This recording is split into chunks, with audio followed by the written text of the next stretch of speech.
E aí, turma, tudo bem com vocês?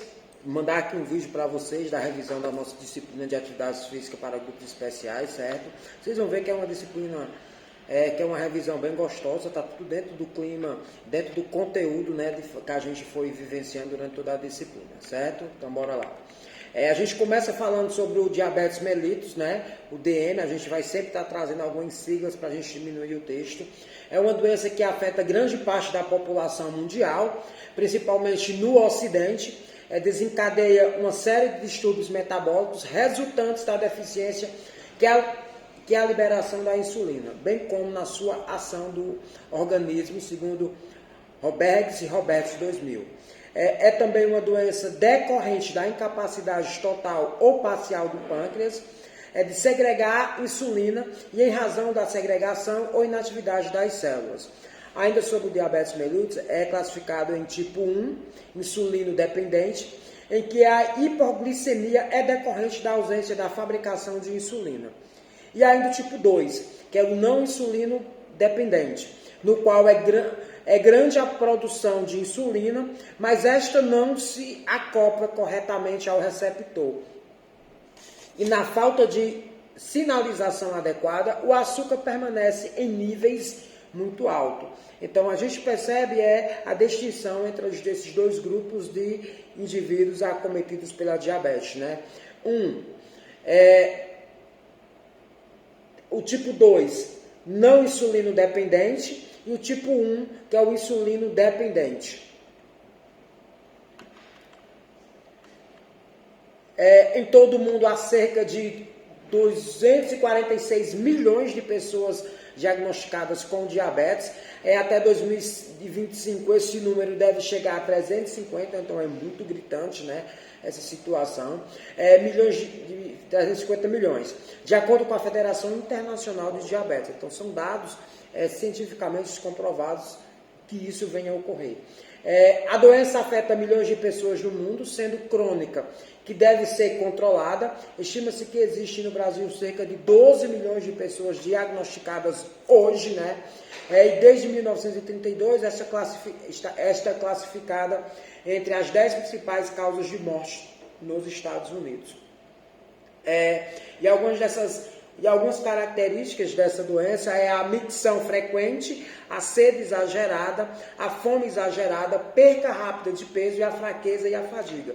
Então, assim, sempre que você identificar alguns desses sintomas do indivíduo, então é interessante que ele vá fazer um teste de diabetes para identificar seus níveis de insulina. A prescrição de exercícios físicos devem ser individualizadas e muito bem controladas, sempre respeitando os princípios do treinamento desportivo, a fisiologia do exercício e a biomecânica, além de inúmeras disciplinas que norteiam os conhecimentos científicos e que contribuem com posicionamentos oficiais nacionais e internacionais. Exames clínicos e laboratoriais são muito importantes para que uma intervenção mais eficaz seja evidenciada, né? Então, enquanto antes for identificado o problema, mais rápido vai ser esse processo de tratamento, de monitoramento, de equilíbrio dessa insulina, né? O trabalho multidisciplinar tende a ser ferramenta de sucesso para potencializar os resultados, né? Então, quanto antes eu identifico o problema, mais fácil eu consigo potencializar o processo de tratamento e resultados na saúde do cliente ou paciente. Melhorando esse resultado, né? Essa qualidade de vida.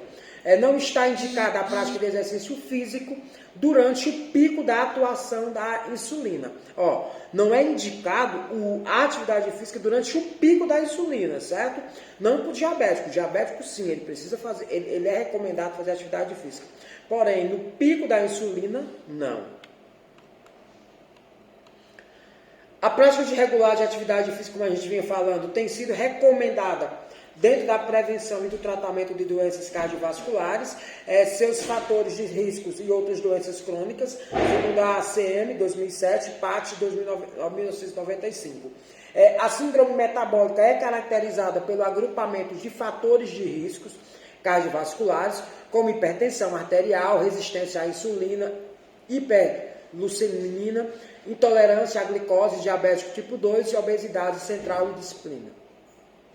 A mudança do estilo de vida parece ser um dos principais fatores no controle do combate às síndromes, e essas mudanças passam indutivelmente pela prática de exercícios físicos orientados. Então, a gente percebe a importância que se dá à adoção de uma rotina orientada de atividade física dentro desse combate dessas doenças metabólicas, não é isso?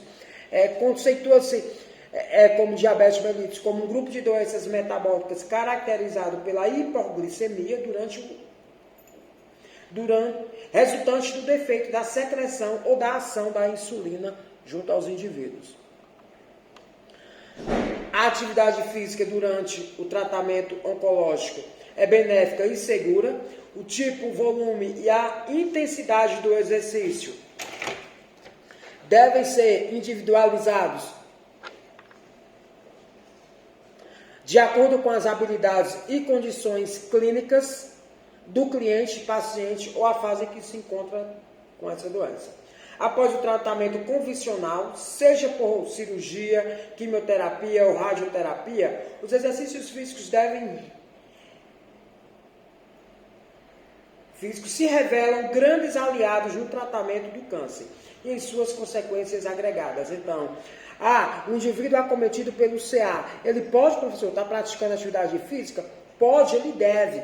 É preciso se observar apenas o nível do tratamento, em que grau de intensidade ele está acometido por essa doença, qual o nível do tratamento que ele se encontra, para que ele possa, assim, de fato, realizar atividade física, e que esta, por outro lado, seja um fator que agregue melhorias a esse indivíduo, e não seja visto como um fator agressivo. Após o tratamento convencional, seja por cirurgia, já foi, em pacientes submetidos a cirurgias, os exercícios respiratórios tendem a diminuir as complicações pulmonares e as caminhadas melhoram o trânsito intestinal no pós-operatório de cirurgias de grande porte, como as do trato gastrointestinal, além de melhorarem a capacidade cardiopulmonar do indivíduo. Em indivíduos submetidos à quimioterapia, os exercícios regulares melhoram a fadiga, as náuseas, a obstipação intestinal, a ansiedade, a depressão, e auxiliam também no combate ao ganho de peso durante os ciclos de quimioterapia adjuvante. E a atividade física, o exercício em si, a aptidão física, são termos que descrevem conceitos diferentes. No entanto, são frequentemente confundidos, sendo usados de forma intercambiável.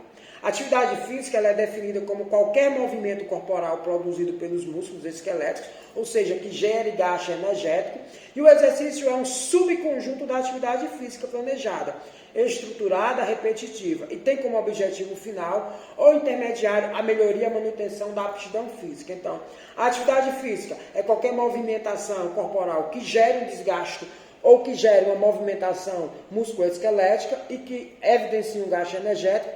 E o exercício físico já é uma subdivisão, um subconjunto dessa atividade física, só que agora de forma planejada e estruturada com um objetivo ou intermediário ou objetivo final.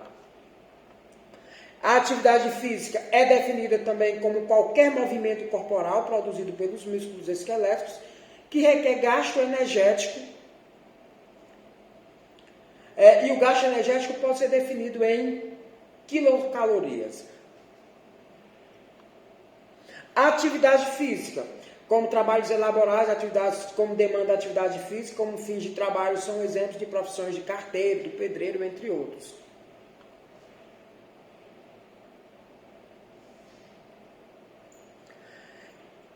A aptidão física é definida como um conjunto de atributos ou características de um indivíduo que tem alcance e que se relaciona com sua habilidade de realizar atividade física, segundo Narras.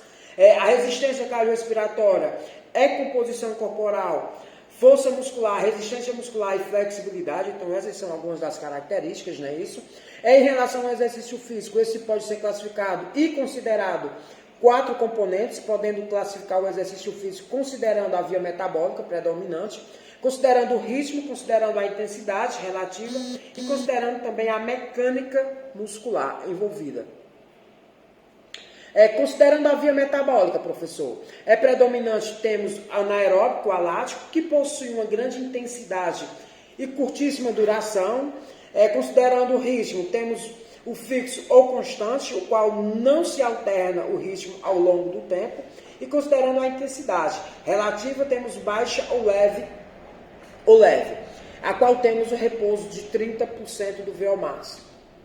Então, observe que quando ele é considerado um ritmo, a intensidade, a gente vai ter uma carga alta ou uma intensidade menor e vice-versa, não é isso? As avaliações pré-participação são uma ferramenta para identificação de condições de saúde que necessitem de atenção especial, como doenças cardiovasculares, metabólicas, pulmonares e renais, gravidez e lesões ortopédicas. Já a avaliação física, é importante que a avaliação física ela seja criteriosa, né? Na pré-participação, ela pode diminuir esses riscos relacionados à saúde dos indivíduos, em especial de eventos cardiovasculares. Então, é por meio da anamnese, é por meio dessa avaliação física, é por meio da conversa informal ou formal com o meu aluno, que eu vou identificar essas particularidades e que risco eu posso estar propondo ao meu aluno e qual tipo de atividade ele pode estar exercendo e qual a intensidade dessa atividade. No protocolo de Kisco, são investigados 8 fatores de risco, né, como a idade, a hereditariedade, o peso, o fumo, se é fumante ou não, a inatividade física, níveis de colesterol, pressão arterial e o sexo, os quais corresponderam ao score que representa o risco coroniano. Os scores vão de bem abaixo, média de 41. Atualmente, o envelhecimento da população é um tema recorrente no meio científico, né? Então, a população, a gente tem percebido que ela tem envelhecido, porém ela tem envelhecido com a maior qualidade de vida, né? Então, é um processo, como a gente falou, contínuo, gradativo, irreversível. E muito se tem discutido sobre esse processo de modo a construir um aporte teórico e técnico para reconhecimento dessas intervenções para a terceira idade. E aí a atividade física surge como ferramenta para o combate à hipocinésia, né? Ajudando a controlar o peso corporal e, consequentemente, diversas patologias relacionadas. Temos também um avanço científico que acarreta a possibilidade do tratamento de doenças que antes eram mortais e ofereciam instrumentos para atuar no incentivo de hábitos de vida saudáveis. Temos também inúmeras patologias, como as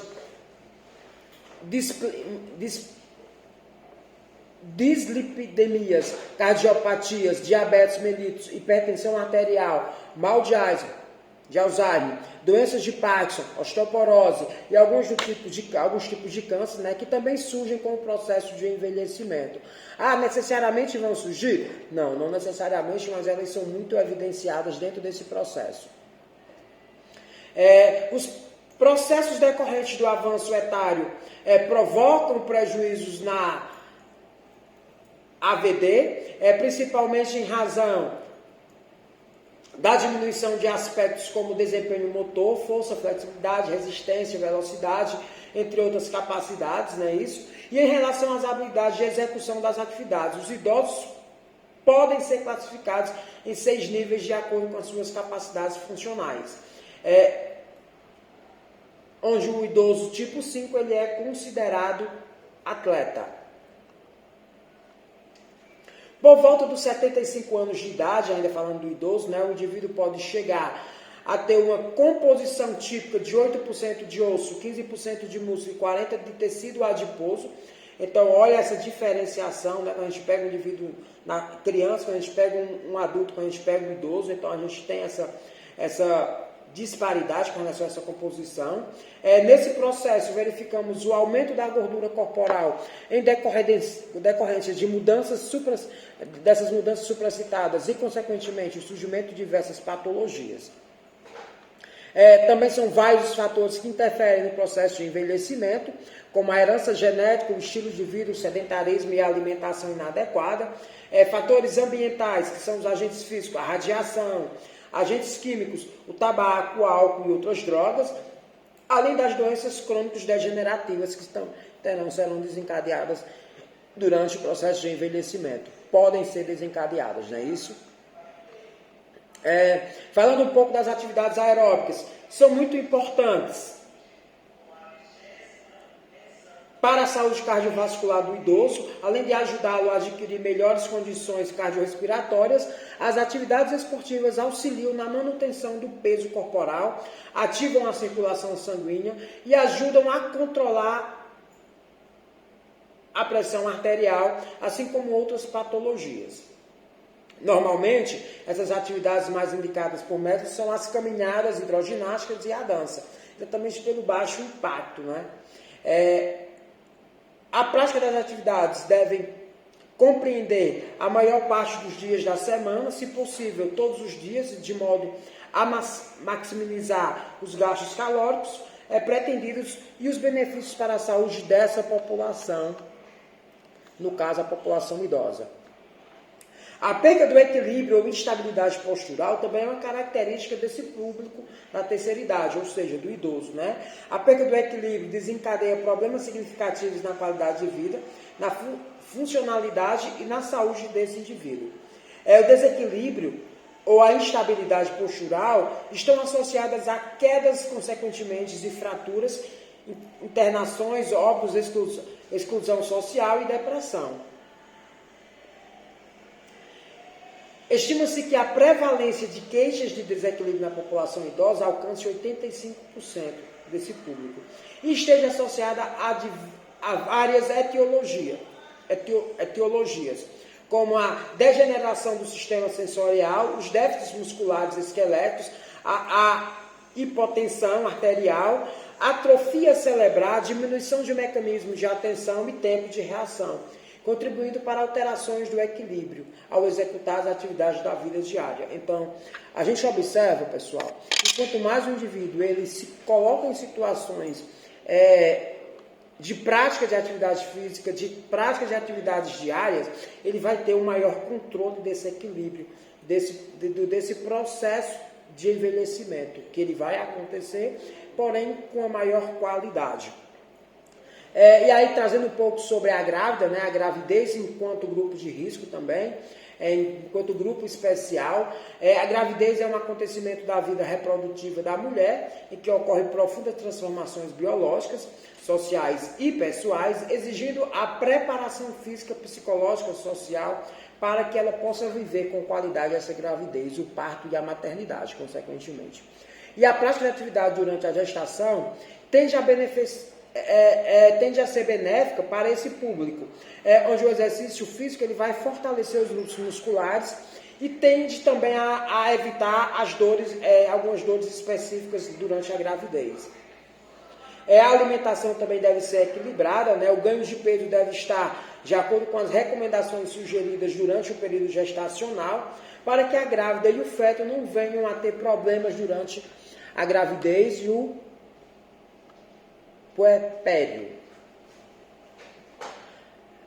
Mulheres sedentárias apresentam consideravelmente declínio no condicionamento físico durante a gravidez, é uma consequência normal, né, tida como normal. Assim percebemos que a hipocinésia é um dos fatores associados a maior sustentabilidade a doenças durante e após a gestação. Os aspectos emocionais são outras vantagens da atividade física durante a gestação, pois os exercícios fazem as gestantes se sentirem mais autoconfiantes e a satisfação com a aparência, elevando a autoestima e demonstrando a satisfação com a prática. As lipoproteínas, compostas por lípides e proteínas, denominadas aproteínas, são divididas em classes e que se diferenciam pelo tamanho e pela densidade de composição, tanto lipídica como apoproteica, quimolícrons. Lipoproteínas de muito baixa intensidade, lipoproteínas de densidade intermediária e de baixa intensidade, lipoproteicas de alta densidade.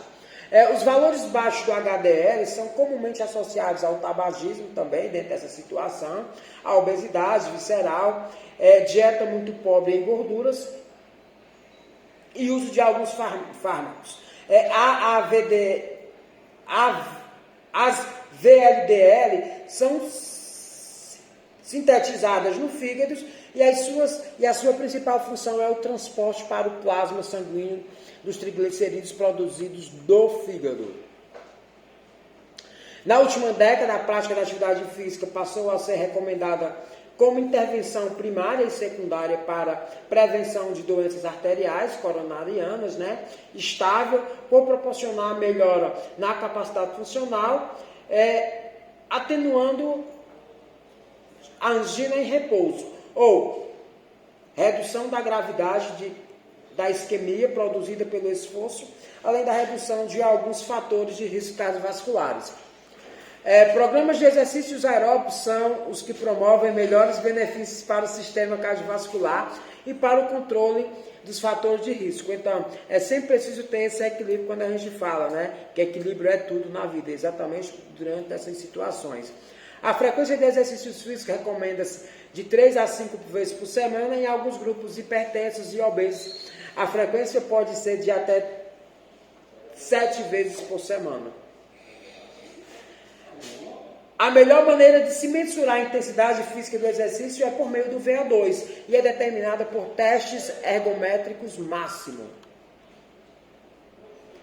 Segundo a Sociedade Brasileira de Cardiologia, podem ser observados alguns fatores de riscos modificáveis ou não que se relacionam com o risco associados à hipertensão arterial. Existe uma relação direta e linear entre a PA e a idade, pressão arterial e a idade, tendo sua prevalência na faixa etária com mais de 65 anos.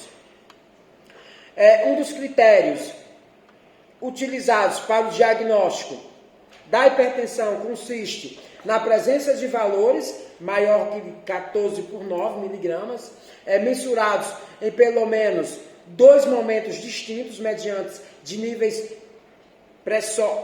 pressóricos elevados estimam a prevalência da hipertensão. E deve-se diferenciar, contudo, a classificação adotada em um adulto daquela que é estabelecida em um jovem. Existe também, além de medidas, as alternativas farmacológicas para a prevenção. A diminuição do sal na dieta, a interrupção de tabagismo e medidas anti-estresse. Essas são algumas das situações que podem nos levar. De maneira geral,